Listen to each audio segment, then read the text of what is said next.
नमस्ते दोस्तों, शर्मा जी की मैथ्स क्लासेस में आपका स्वागत है। स्टूडेंट्स, पिछले क्लास में हम लोगों ने पढ़ा था यूक्लिड डिवीजन लेमा क्या होता है, और जो कि हमने जाना था कि यूक्लिड डिवीजन लेमा कुछ और नहीं बल्कि जो बचपन से हम डिवीजन एल्गोरिथम करते आए हैं उसी का एक रूप है जिसको हमने स्टेटमेंट के फॉर्म में दिया है। हमने नहीं, यूक्लिड ने दिया है और हमने उसको समझाया। ठीक, मैंने आपसे कहा था कि नेक्स्ट वीडियो में हम लोग समझेंगे किस तरह से यूक्लिड डिवीजन लेमा का यूज़ करके हम प्रॉब्लम्स सॉल्व करते हैं, मतलब HCF बिटवीन टू नंबर्स निकालते हैं। ठीक, तो इस वीडियो में हम सीखने वाले हैं HCF between two numbers using Euclid division algorithm, जहां पर हम HCF बिटवीन टू नंबर्स निकालते हैं यूजिंग यूक्लिड डिवीजन लेमा। उसको हम कहते हैं यूक्लिड डिवीजन एल्गोरिथम। ये एक मेथड है। तो पहले हम मेथड जान लेते हैं क्या है, कैसे निकालते हैं उस मेथड के ज़रिए। बाद में हम समझेंगे वो मेथड वर्क क्यों करता है। तो पहले कुछ एग्जांपल्स के ज़रिए हम देख लेंगे कि निकालते कैसे हैं HCF। जैसे पहला क्वेश्चन मैं एकदम सिंपल सा लेता हूँ, बोले HCF बिटवीन टू नंबर्स निकालो और वो दो नंबर है 36,12। ठीक, तो हम सिंपल सा इसमें फंडा है, दोनों में देखना है। जैसे दो नंबर के बीच में HCF निकालना है तो हमें देखना है दोनों में बड़ा कौन सा है। जैसे इस केस में 36 बड़ा है तो हम 36 को बड़े को छोटे वाले से डिवाइड कर देंगे, जैसे हमने डिवाइड किया। सो 12 3 36, रिमाइंडर आया 0। ठीक, तो हम इसको यूक्लिड डिवीजन लेमा से क्या लिख सकते हैं, 36 is equals to 12 into 3 plus 0। ठीक, जैसे ही रिमाइंडर 0 आ गया, ठीक, जैसे ही रिमाइंडर 0 आ गया तो इसका मतलब क्या है, 12 36 को डिवाइड करता है। इसका मतलब है कि 12 इज अ फैक्टर ऑफ 36। तो 12 36 का फैक्टर है और 12 is a factor of 12 also. 12 is a factor of 12। Every number, her number खुद का फैक्टर होता है क्योंकि हर नंबर खुद को डिवाइड करता है। तो जब 12 का ही फैक्टर है, 12 36 का फैक्टर है, तो इस केस में HCF क्या हो जाएगा, HCF ऑफ 36,12 क्या हो जाएगा, 12 ही हो जाएगा। ठीक है, या सिंपल शब्दों में ये सब लिखने की जरूरत नहीं है। जैसे ही रिमाइंडर 0 होगा तो जो डिवाइजर है वही 36 और जैसे 12 के बीच में HCF हो जाएगा। ठीक है, अब हम अगला एग्जांपल देखते हैं। ये बहुत सिंपल एग्जांपल से मैंने करा था आपके लिए। अब थोड़ा सा एडवांस एग्जांपल देखते हैं। जैसे एग्जांपल 2 है। एग्जांपल 2 है जैसे HCF बिटवीन 48,18। ठीक है, इन दोनों के बीच में HCF निकालते हैं। सेम लॉजिक, बड़ा कौन सा है, बड़ा है 48, उसको डिवाइड करिए किससे, छोटे वाले से, 18 से। तो 18 2 36, रिमाइंडर कितना बचा, 12। तो हम यहाँ लिख देंगे 48 is equals to 18 into 2 plus 12। ठीक है, अब हम क्या करेंगे, रिमाइंडर 0 नहीं आया। रिमाइंडर 0 नहीं आने पर क्या करेंगे, अब हम जब रिमाइंडर 0 नहीं आया तो इसका मतलब 18 तो नहीं है HCF 48 और 18 का। तो हम क्या करेंगे, 18 को डिवाइड करेंगे। अब हम किससे करेंगे, 12 से। जो पिछला डिवाइज़र है, जो यहाँ पर डिवाइज़र है वो बन जाएगा नया डिविडेंड, और जो पहले रिमाइंडर है वो बन जाएगा डिवाइज़र। तो अब 12 से हम डिवाइड करेंगे 18 को, तो जो यहाँ रिमाइंडर है उसको, उससे 18 को, मतलब जो पुराने डिवाइज़र उसको डिवाइड करेंगे तो क्या आएगा, 12 1 12, कितना बचा रिमाइंडर, 6। ठीक, तो इसको हम लिख सकते हैं 12 इंटू 1 प्लस 6। ये जो हम लिख रहे हैं, ये स्टेप जो लिखा है, ये step, this is nothing but Euclid division lemma. इसीलिए तो इसका नाम है यूक्लिड डिवीजन एल्गोरिथम, क्योंकि हम यूक्लिड डिवीजन एल्गोरिथम लेमा का यूज़ करके हम एक एल्गोरिथम बना रहे हैं। ठीक है, तो ये ऐसे लिख दिया। अब यहाँ पर 12 भी नहीं है HCF, है ना, 12 भी HCF नहीं है 18 और 6 का।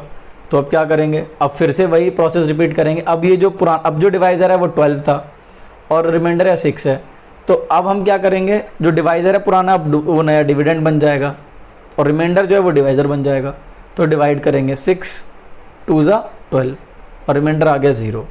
तो यहाँ पर क्या आएगा, अब हम लिखेंगे तो 12 को हमने डिवाइड किया 6 से, तो 6 इंटू 2 प्लस 0। जैसे ही रिमाइंडर 0 आया हम स्टॉप कर देंगे। जैसे यहाँ रिमाइंडर 0 आया, हमने प्रोसीजर स्टॉप कर दिया, यहाँ भी स्टॉप कर देंगे और यहाँ झट से ऐसे लिख देंगे HCF ऑफ 48,18। जो भी जब रिमाइंडर जब हमारा 0 आया तो उस टाइम पर डिवाइज़र क्या था, जैसे यहाँ पर 6 था तो 6 HCF हो जाएगा, इज इक्वल टू 6।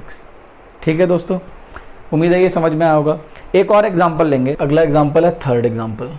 जैसे HCF बिटवीन, ये जो क्वेश्चन है 4052 कॉमा 12576, 12576, ठीक है।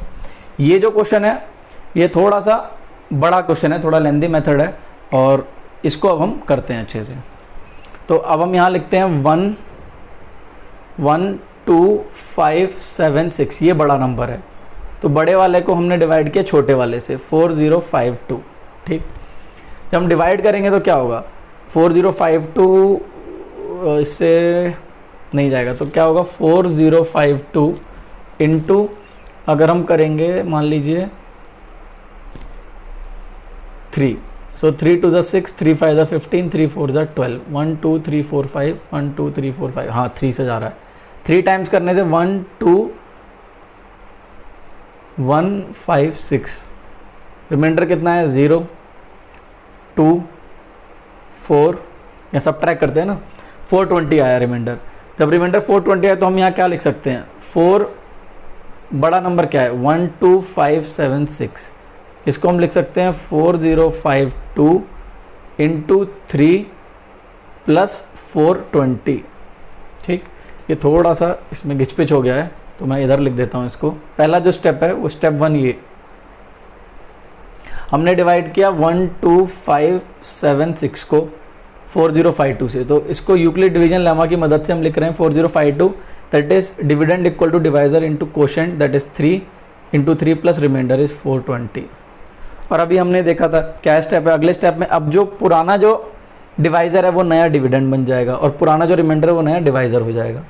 तो ये यहाँ पर क्या होगा 4052, यहाँ पर मेरे ख्याल से 9 से डिवाइड करने से काम हो जाएगा, 0 9 2 ज़ा 18, कैरी ओवर 1, 9 4 ज़ा 36 और 137, तो ये हो जाएगा 9 ज़ा और 3780। रिमाइंडर क्या आया 2, 15 माइनस 8 इज 7, 9 माइनस 7 इज 2, 272 आया।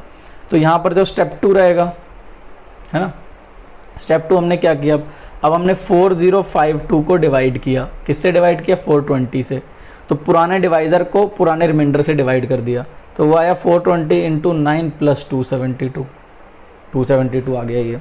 रिमाइंडर फिर से 0 नहीं आया, जब भी रिमाइंडर 0 आएगा हम वहीं पर प्रोसीजर स्टॉप कर देंगे, लेकिन अभी हम नहीं कर सकते क्योंकि रिमाइंडर 0 नहीं आया।